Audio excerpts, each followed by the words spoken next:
Kumakalat sa social media ang video na nagpapakita ng kilos ng ilang deputy nang akala nila walang nanonood. Hayaan mo siyang hawakan yan. Ikaw ang nagkamali, di ko yan hahawakan.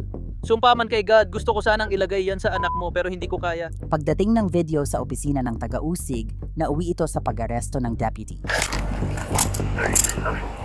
May dala kaming warrant para sa pag-aresto sa'yo. Inside the crime, handog ng Law and Crime. Ako si Elizabeth Nolan.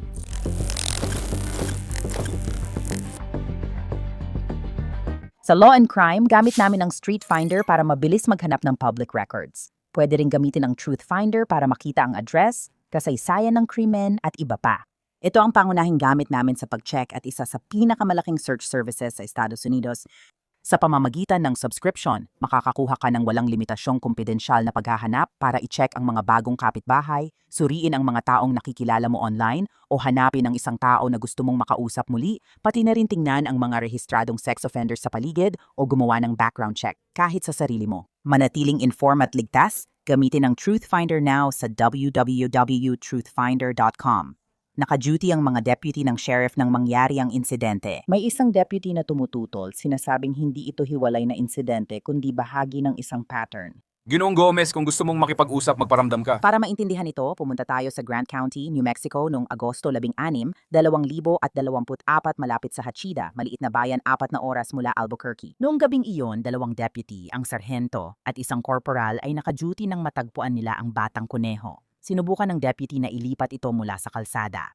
Hindi gumalaw ang kuneho kaya binuhat ito ng deputy at kinunan ng video ng sarhento ang mga susunod. Nakakatuwa ito. Pare, Nakakatuwang kuneho yan. Tingnan mo siya. pahawak, hawakan mo, hayaan mo siyang humawak. Huwag mo itong ihagis. Hayaan mo siyang humawak nito. Hayaan mo siyang hawakan ng kuneho. Hayaan mo siyang hawakan ito. Hindi. Hindi. Hindi. Tol, ako na maghiwa. Hindi, hayaan mo siyang humawak nito. Ikaw ang maghahawak niyan, hindi ko yan hahawakan. Sumpa ako sa Diyos, pati sa mga anak mo. Hindi ko kayang gawin yan. Ayoko nito. Pakawalan mo ako. Pakakawalan kita, Marcos. Anong kulay nito? Ibigay mo sa akin ngayon na Hayaan mong hawakan niya ito. huwag mo siyang saktan o patayin. Pakawalan mo na lang, Mark. Mas mabuting huwag mo siyang patayin. Papaliparin mo siya. Huwag mong ilunsad, huwag kang tarantado. Dahil sa YouTube rules, di namin mapapakita ang sumunod na nangyari pero sobrang nagulat ako. Si Deputy Alejandro Gomez ay nakuhanan ng video na inihagis ang kuneho sa truck ng isa pang deputy. Inimbestigahan ng New Mexico State Police ang video, hindi lang dahil sa ginawa sa kuneho, kundi dahil nakita rin sa cellphone video na itinutok ni Deputy Alejandro Gomez ang taser niya sa isa pang deputy. Nagpatuloy sa trabaho ang ilan parang walang nangyari. Pero may isa na nagbabala noong Enero 7, 2025. Mahigit 5 buwan na ang lumipas mula nang mangyari ang insidente ng pagkamatay ng kuneho. Ang ilan sa mga deputy na nakita sa cellphone video ay natagpuan ang kanilang sarili sa loob ng isang silid ng interogasyon. Gaya ni Deputy Marcos Salas, ipinaliwanag niya ito sa mga detective. Ang asal na nakunan sa cellphone video noong Agosto 15 ay isa lamang sa maraming palatandaan ng problema na umano'y nasaksihan niya. Oo, nagsulat ako ng tala sa telepono para masiguradong kompleto at maayos ang lahat. Sa petsa at oras, tama lahat ng detalye. No, kaya ang unang insidente ay nangyari nung 5 ng Agosto, 24. Nung insidenteng iyon, ang oras ay malamang nasa pagitan ng 2:00 ng madaling araw hanggang 4:00 ng madaling araw. Sa araw na iyon, kadalasan 2:00 kami nagla-lunch. Kaya pumunta ako sa opisina para magtrabaho. Kumuha ako ng makakain ng mabilis. Tapos pumunta ako sa opisina. Tapos nagtatrabaho kami sa Biennium Training. Ako, si Corporal Doris at isa pang deputy si Alejandro Gomez ang nasa opisina nung oras na yon. Sa opisina, nilabas ko ang cellphone at tinapos ang Biennium Training ko noon. Naniniwala akong nagte-text ako sa asawa ko at naka-unlock ang cellphone ko noon. Lumapit si Alejandro Gomez sa likod ko. Wala akong inisip na masama dahil marami akong mga kabi at na iba pang gamit sa likod ng mesa ko, kaya madalas talaga yon. Alam mo na, laging may mga tao sa likod ko. Noong oras na yon, Kinuha niya ang cellphone ko mula sa kamay ko at tumakbo pababa sa hallway malapit sa opisina. Hinabol ko siya at agad na abutan. Sabi ko, pare, ibalik mo cellphone ko, tigilan mo kalokohan mo. Alam ko na naka-unlock yon at dahil may mga personal na impormasyon sa cellphone ko, mas gusto ko na hindi niya ito mabuksan habang naka-on. Habang lumalapit ako sa kanya, pagharap niya, inilabas niya ang taser niya at itinutok iyon sa akin. Doon sinabi ko, pare, tigilan mo na yan. Tinapik ko ang braso niya palayo. Sige. Habang nakatutok sa kanya ang taser niya, parang tinapik lang niya ang braso nito palayo. At sabi ko, ibigay mo ang telepono ko at kinuha ko ito mula sa kanya. Kaya nakuha ko ang telepono ko. Tumaliko ako at bumalik sa opisina. Sabi ko, pare, sobra ka magbiro at puro kalokohan. Tapos naglakad kami pabalik sa opisina. Nilapitan ko ang korporal at sinabi, pare, parang may tawag ako para sa serbisyo nun. May aso ring tumatahol. Sabi ko, pare, ayusin ko muna yung tawag. Habang kausap ko ang korporal, tinatanggal ni Honda ang vest kung saan nakalagay ang kanyang taser. May holster siyang nakakabit sa vest, kaya doon niya nilagay ang taser habang nagbibiro siya. Pinulot ko vest niya at sabi ko, matapang ka kung wala kang vest o taser. Bigla niyang nilabas baril niya. Sabi niya, meron pa ako nito, sabay tutok ng baril sa dibdib ko. Kanina, isang bahagi lang ng cellphone video ang nakita na naging ebidensya, pero ikinuwento ni Deputy Salas ang mga hindi nakita sa video. Para siyang kuting ng kuneho, kasing laki ng ulo ko, sobrang inosente. Natakot siyang gumalaw kaya binuhat ko siya. Tumigil din mga kasama ko sa likod, nagtaka sila kung bakit. Sabi ko, pare, tingnan mo kuting ng kuneho. Ang astig. Mahilig talaga ako sa outdoor na buhay tulad ng pangangaso at iba pa. Sabi ko, ayos to, kukunan ko ng litrato. At nung oras na yon, sina Sergeant Cesar, Corporal Torres at Hondo ay parang nakapaligid sa akin nun. Deputy Hondo Gomez, paulit-ulit siyang nagmamakaawa, pahawak naman. Sabi ko, hindi, baka masaktan mo yan. Sabi niya, hindi ko sasaktan. At lahat sila. Para siyang biruan lang, masasabi ko. Pero mas maingay lang talaga sila tungkol dito kasi nakakatuwa naman talaga makakita ng batang kuneho, di ba? At sa insidenteng ito, paulit-ulit na nagmamakaawa si Hondo. Ibinigay ko yung malaking kuneho sa korporal at sabi ko, hawakan mo muna, kukunin ko cellphone ko, pipicturan ko para sa asawa ko. Kaya hawak niya ito. At pagkatapos ng video at litrato na kinuha ko ulit sa kanya yung kuneho.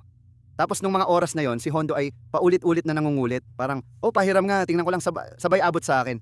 Tapos tinanong ko siya, sabi ko niya, pare, mangako ka sa mga anak mo na hindi mo sasaktan yung kuneho. At sabi niya, hindi ko magagawa yon. Kaya sabi ko, di sayang, hindi pwede. Sabi niya, pahiram pare. Sabi ko, hindi pwede. Tinanong, anong kulay? Sabi ko, kayo mangge. Sabi ko pa, pare, tama na, tantanan mo na ako. Alis na sana ako, umatras ng ilang hakbang at ilalapag na yung kuneho. Alam ko na sa lagay ng kuneho, malamang mananatili lang siya doon at baka matapakan o kunin niya. Kaya inexpect ko na yung pinakamasama, pero nung inilapag ko siya, hinugot ni Deputy Alejandro Gomez ang kanyang taser, tinutok ito sa akin at sa ilaw. Nakita kong umilaw ang taser at laser diretso sa katawan ko. Nung nakita ko yung laser sa katawan ko, naisip ko, sige na tol, ayan na, ilayo mo na yung taser sa bewang ko. At umaasa ako na baka makatulong yon para bumaba ang tensyon sa sitwasyon. Umaasa ako na baka makita niya yon. At baka, ewan ko, ibaba na lang niya, wag na niyang pakialaman. Pagkaabot ko sa kanya, tinapon niya yung kuneho sa gilid ng unit ko, kaya agad namatay ito. At sa mga oras na yon, napansin ko na yung sarhento ko, si Brandon Rees, ay nagvi-video ng halos buong insidente. At kapag natapos na yung video, maririnig mo ako sa video na nagsasabi ng grabe. Sabi ko, grabe pare. Tapos sa dulo, sabi ko, pare, ang sama mo. Sabi ko, bakit mo ginawa yon? At Nainis ako. Nakita ko ang nanginginig na kuneho sa lupa kaya kinuha ko siya. Ayokong gamitin ang baril ko o iba pa para tapusin ang paghihirap niya. Kaya kinuha ko yung kuneho, nilagay ko sa harap ng gulong ko at tsaka ako umalis.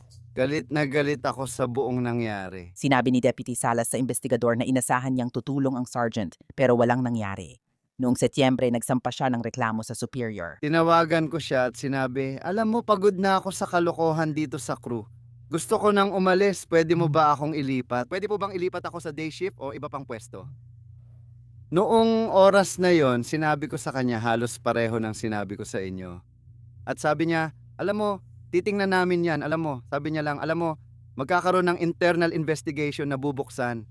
At sabi ko, oo, ayos lang yan, alam mo. Sabi ko, hindi ko intention na may mapahamak, pero wala namang ginawa mula simula. Pakiramdam ko kung sinabi ko yon sa mga supervisor ko. Nakita naman nila, wala pa rin silang ginawa at wala akong tiwala na may gagawin silang disciplinary action. Akala ko dati pwede kong lampasan ng chain of command. Handang tumulong si Deputy Salas ngunit hindi gaanong tumulong si Corporal Cesar Torres sa investigasyon. Sige ngayon, ano nga ulit ang sinasabi mo? Hindi ako handang makipagtulungan pero may Gary Act ako, may chat at ayos lang ang lahat. Kaya hindi mo na ako makikipag-usap sa inyo, sinasabi ko na pwede kayong kumuha ng waiver mula sa Human Resources at lahat ng ganong bagay. O kukuha rin ako ng legal na kinatawan para may makakatulong sa akin dito. Sino ang legal mong kinatawan? Sandali, gusto ko sanang magsimula doon pero ngayon parang bawal akong magsalita sa bahaging ito. Sinasabi ko, nakausap ko na ang isang tao tungkol dyan sa telepono. Alam ko ang Garrity, dati na naming hinarap yan. Marami na rin akong nakausap na pulis sa mga investigasyon noon.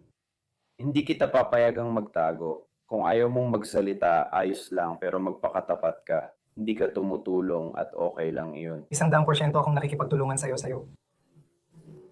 Cesar, ang mahalaga ay ito para ito sa internal na bagay. Tama, ako na ang bahala sa'yo. Yan ay sa inyo ng sheriff pero nandito kami para kausapin ka. May kinalaman ito sa paratang na gusto niyang pag-usapan at dahil naging kriminal na kaso, iba na ang usapan. Hindi ka namin pinaghihinalaan ngayon. Gusto lang namin ng impormasyon. Wala itong kinalaman sa ahensya mo, bro. Naiintindihan ko. Oo, tungkol sa timing, sabihin mo lang. Pero kahit nandito na, hindi pa rin natutulong ang trabaho ko. Kapag nalaman nila, pwede akong mabuking. Kayo ang magbabayad ng bayarin ko at alam kong hindi kayo. Dumaan muna tayo sa human resources na proseso. Pare, ayos lang naman, pero ako'y... Sabihan mo lang ako pag may abogado ka na. Hindi lang siya ang tumangging makipag-usap sa mga investigador. Kaya kinabukasan, noong 8 ng Enero, bumisita ang mga investigador sa Grant County Sheriff's Department para sa isang magiliw na pag-uusap sa mga nakatataas. Kaya sinubukan kong interviewin sina Sargento Riz at Corporal Porters kahapon.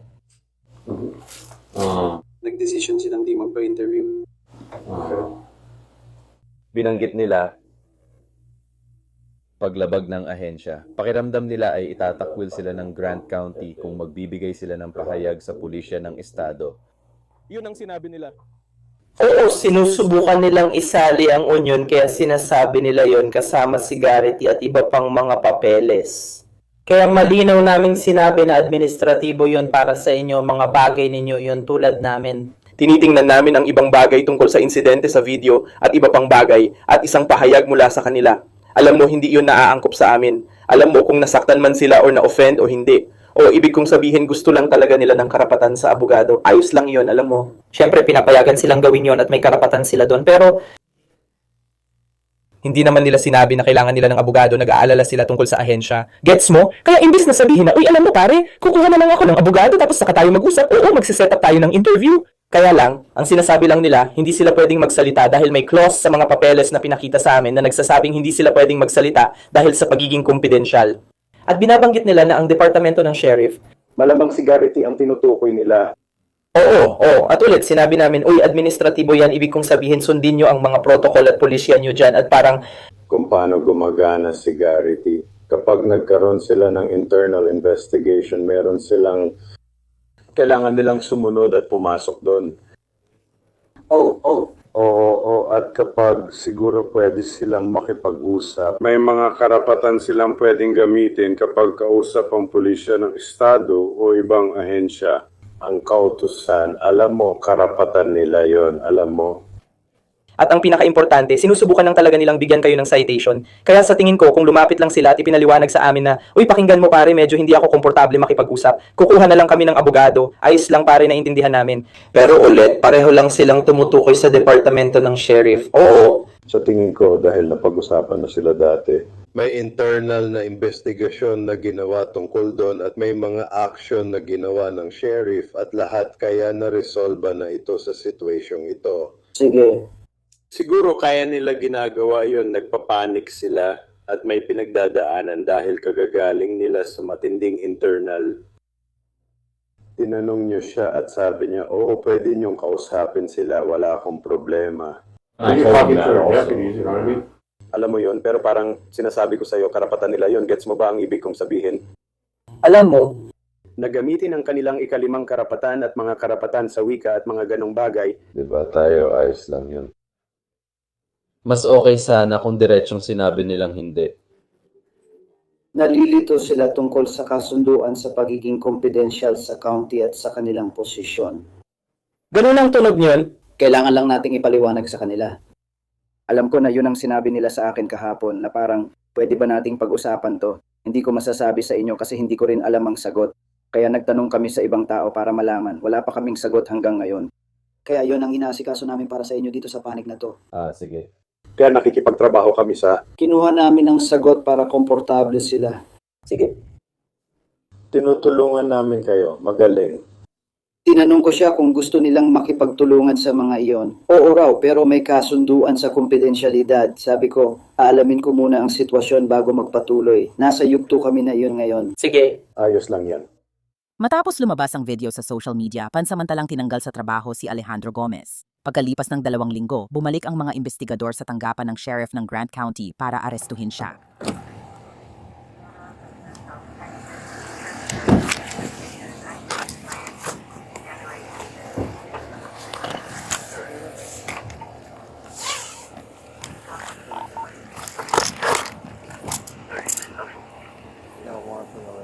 Taas. Pero kaya mo bang malaman ko ano ang hinuhusgahan ko? Oo, salamat sa inyo. Papayagan kitang umalis. Oo, lalapit ako at kakausapin ka agad, mahal.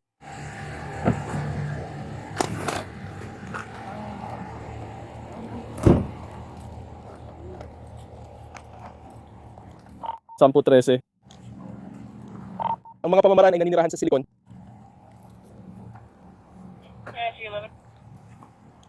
Ipakita ang sulat 10-15.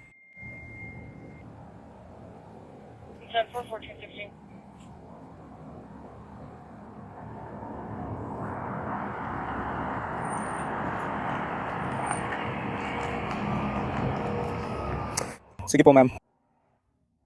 Pasensya na, gusto ko lang po kayong bigyan ng impormasyon sa nangyayari. Tama po ba? Aarestuhin si Ginoong Gomez ngayon. Babasahin namin ang warrant niya. Ang kanyang warrant ay ganito. 4 na kaso ng pananakit sa pulis gamit ang nakamamatay na sandata at 1 kaso ng kalupitan sa hayop. Kaya hindi ako sigurado kung alam mo ang tungkol sa investigasyon na nangyayari. Iyon ang dahilan kung bakit kami nandito. Okay, gusto ko ring ipaalam sa'yo na igagalang siya mula ngayon. Okay, at gusto lang naming pumunta rito para bigyan ka ng update tungkol sa nangyayari. Sasama siya sa mga pulis. May tanong ka ba para sa akin?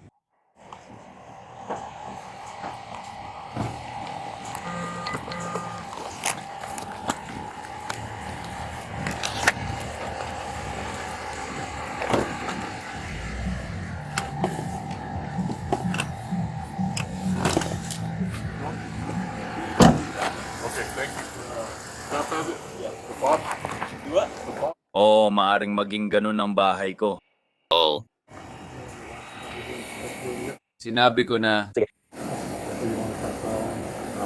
Ano nga ulit ang tanong? Wala akong alam dyan, kuya. Sinabihan lang namin siya kung ano ang nangyayari. Pero sinabi lang namin sa kanya na igagalang ka. Tama ba? Gusto mo ba makipag-usap? Parang gusto ka rin niyang kausapin. Pero kung gusto niya, okay. Ano ulit pangalan niya, kapatid?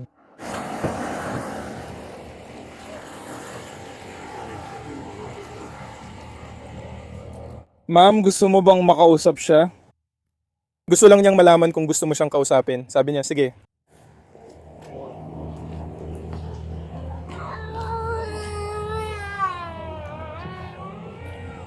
lumapit ka rito. Kaya may putangin ng lisensya. Pare, may putangin ng lisensya. Nakuha ko na. Nasaan siya? Ayos lang siya. Ayos lang siya. Ayos lang siya. Ayos lang siya.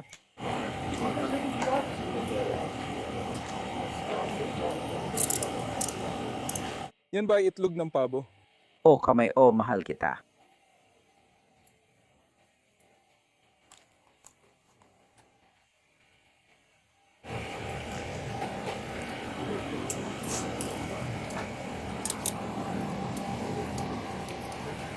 Gusto mo bang iwan ang kalihim ng chaff? Hindi, tayo ay...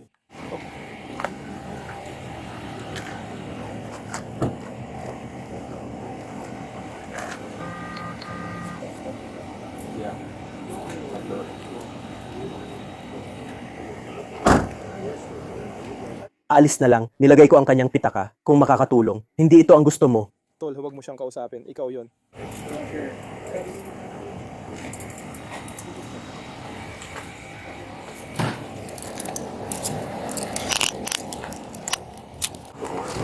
Opo, sir. Papatayin ko lang ito. Hindi, sinubukan kong magdala ng mas marami pa. Ikaw. Ginong Gomez, kung gusto mong mag-usap, magparamdam ka. Batay sa online na tala, si Alejandro Gomez ay may 4 na kaso ng pananakit sa pulis at 1 kaso ng kalupitan sa hayop. Pagsapit ng Agosto ng 25, kinumpirma ng Departamento ng Sheriff na hindi na siya nagtatrabaho doon. Doon si Alejandro Gomez ay hindi lang ang nag-iisang tao na nawala ng trabaho. Ang 3 pang lalaki ay natanggal din sa trabaho, kabilang si Deputy Salas na siyang nag-ulat ng insidente online. Ayon sa tala, itinuloy ang kaso ni Alejandro Gomez dahil may sapat na dahilan ayon sa hukom. Salamat sa panonood ng Inside the Crime. Ako si Elizabeth Nolan.